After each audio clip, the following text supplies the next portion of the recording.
Es un gusto poder contar en esta entrevista con Cecilia Chacón, secretaria de Derechos Humanos. Cecilia, ¿cómo está? Muy buenas tardes. Gisela, muchísimas gracias. Muy buenas tardes a usted y a todos los amigos y amigas oyentes y que nos ven a través de las redes sociales. Cecilia, el día de hoy, 8 de marzo, Día Internacional de la Mujer, el presidente Lenín Moreno habló del proyecto de ley orgánica para impulsar el trabajo de la mujer, igualdad de oportunidades en la denominada economía violeta. ¿Cómo pretende esta propuesta, explíquenos por favor, minimizar justamente el impacto negativo de la crisis económica que ha afectado principalmente a las mujeres y aquellas que se encuentran en la situación más vulnerable? Gisela, como usted bien lo ha mencionado y dando algunas cifras, 23 de cada 100 mujeres en el Ecuador tenemos realmente la oportunidad de contar con algún tipo de empleo fijo, decente y digno, como lo dice las Naciones Unidas, y esos son los adjetivos que se utiliza, decente y digno. Segundo, también las mujeres tienen el 33% menos acceso a un empleo adecuado que los hombres, esto en nuestro país. La tasa de desempleo ubicó sobre todo a cada 7 de cada 100 mujeres y una tasa menor de 4 puntos porcentuales para los hombres. Es decir, las mujeres tenemos más dificultades de buscar un empleo, de contar con un empleo o de que se nos asigne un empleo de acuerdo a nuestras capacidades, fortalezas y competencias. Y sobre todo las mujeres en el mundo actual, en nuestro país, estamos en diferentes ramas de actividades, sobre todo en el sector agrícola. Nuestra mano de obra es el 30% de nuestras posibilidades de atención en el sector agrícola. En el comercio, el 23.76% y las actividades de alojamiento y servicios de comida, casi el 10%. Y no se diga en la industria manufacturera con el 7.71%, y siendo maestras o en la enseñanza de educación superior, 6 de cada 100 mujeres nos encontramos en este espacio. No se diga también en la primera línea, en los servicios de salud, el 60% de mujeres. Y de este tanto por ciento que hemos señalado, 27 de cada 100 mujeres somos exclusivamente jefas de hogar. ¿Qué significa esto? Es nuestro salario, nuestro honorario, nuestro trabajo, el único que sustenta la familia, el hogar, la educación, la salud, la vivienda, la vestimenta, todo lo que significa el bienestar común de una familia, el 27% lo llevamos exclusivamente como cabezas de hogar las mujeres. Con todas estas cifras y lo que usted también ha dicho, agravadas en la pandemia, agravadas y recrudecidas por el confinamiento y la emergencia sanitaria y también las posibilidades de austeridad económicas en nuestro país y en el mundo, es necesario que las políticas públicas se vayan condicionando a ajustar también al Estado de forma positiva. Y digo ajustar porque necesita pensarlo desde este 50% más uno de mujeres que también estamos en el sector productivo de nuestro país. Aproximadamente 3,5 millones de mujeres somos parte de la actividad económicamente productiva de nuestro país. Es decir, estamos en la edad de producir, de crear, de innovar, de dar todo nuestro contingente, nuestro esfuerzo, nuestra inteligencia y capacidades están a flote de este 3,5 millones de mujeres en todo el Ecuador. Por lo tanto, esta política pública y la propuesta del proyecto de ley que ha sido el día de hoy entregado en un evento con el presidente Lenín Moreno, los ministros de Estado a la Asamblea Nacional, con la participación del presidente César Litardo, presidente de la Asamblea Nacional, dice mucho de la voluntad política de asentar algunos elementos sustanciales, como por ejemplo atacar a la reducción de prácticas discriminatorias, que también implica reformas al Código de Trabajo, brindar facilidades para la condición de maternidad, no solo para las mujeres, sino también de una paternidad adecuada y responsable para los hombres. Promover, por ejemplo, también la paridad en los espacios laborales, y esto significa igualdad de salario, a iguales condiciones de trabajo y espacios también de dirección, donde las mujeres podemos dar toda nuestra capacidad en este espacio, ¿no?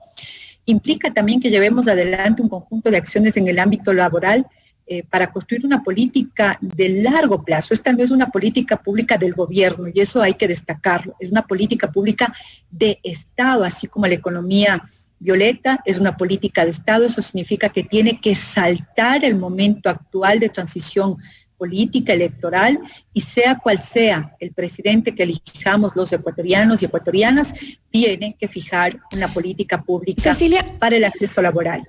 Para lograr eso, así sea una política pública del Estado en sí, se necesita también un cambio de mentalidad, ¿no? Porque sobre todo, no solo en Ecuador, sino en toda la región, en América Latina, las mujeres son muy pocas las que ocupan esos cargos de tomas de decisiones, no solo en los estados, sino también en las empresas, ¿no? Mayoritariamente están los hombres en los cargos de decisiones, no por falta de capacidad, sino justamente por una mentalidad equivocada, tal vez, ¿no? Porque las mujeres tal vez nos quedamos embarazadas y podemos perjudicar, según algunas empresas piensan, con ese periodo, como somos madres y tenemos esa ocupación a la que nos dedicamos mucho también, y que eso podría afectar el desarrollo laboral de la mujer dentro de una empresa o incluso dentro de un estado.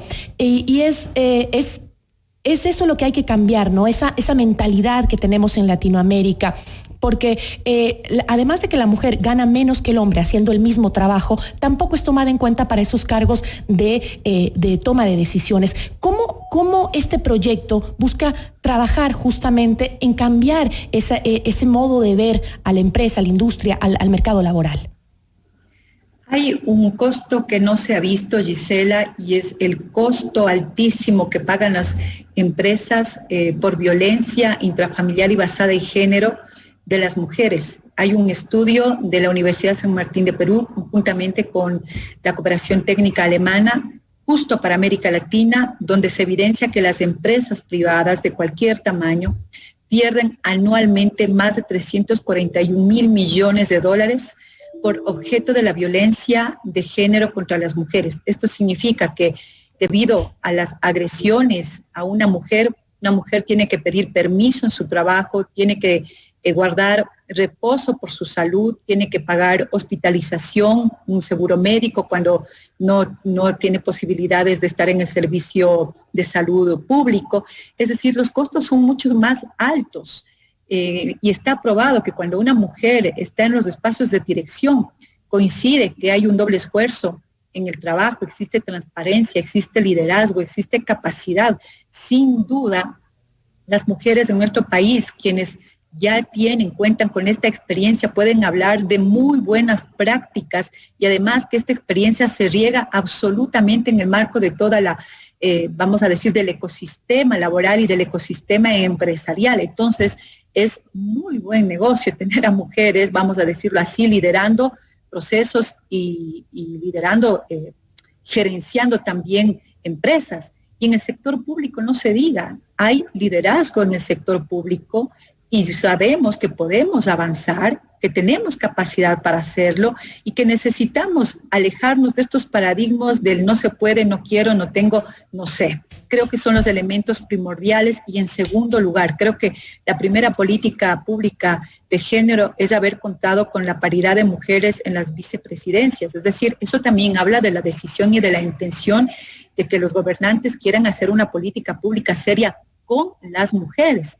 Y luego ya se va a ver impreso en la transición, el Estado ecuatoriano va a dejar sobre todo una transición ordenada y organizada con perspectiva de género, donde se han definido también las prioridades como la política pública de economía violeta, la presentación de esta ley.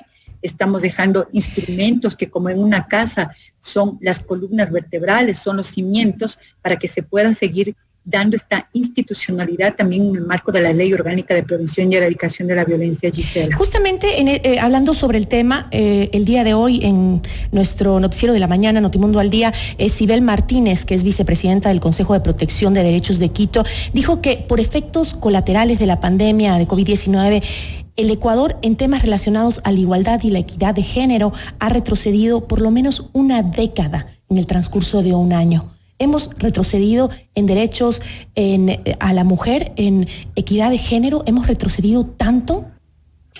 Por supuesto que sí, hay que reconocerlo. El Estado ecuatoriano y 173 países en el mundo han visto limitados el acceso a los derechos, especialmente los de salud, los de educación.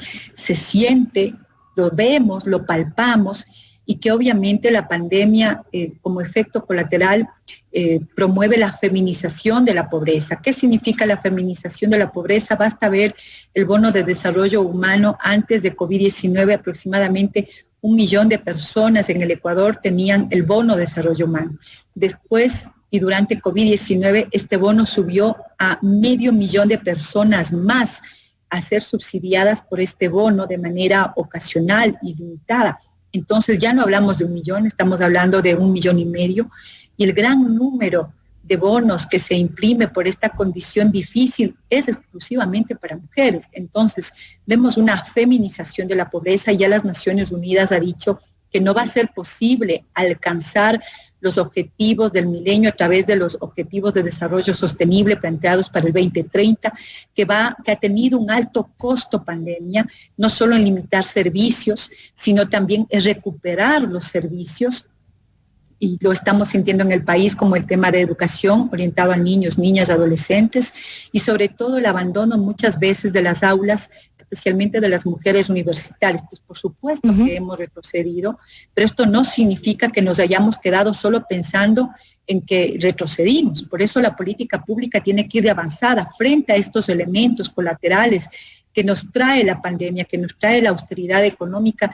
También ha habido iniciativas y ha habido la posibilidad certera de que la política pública tiene que accionarse ahora, en este momento, y tiene que tener sobre todo un trabajo más de largo plazo, tiene que ser hacia adelante, no solamente y sobre todo por ahora. En el tema económico, en el tema del empleo, porque el empleo en la mujer es básico para que la mujer se libere de otras presiones, como es el hecho del machismo. Por ejemplo, una mujer que no tiene un empleo digno, un empleo seguro, es más vulnerable a que sea sometida por un hombre violento, porque obviamente al no tener a dónde ir, al no tener un trabajo y ser independiente, eso ayuda a que te mantengas en silencio cuando tienes un hombre al lado que te golpea, que te maltrata y que sabes que no tienes a dónde más ir, ¿no? Cuando una mujer tiene empleo y tiene independencia económica, es más fácil denunciar a tu agresor, a tu pareja, cuando es abusivo. Por eso es tan importante el tema económico en el tema de género, ¿no?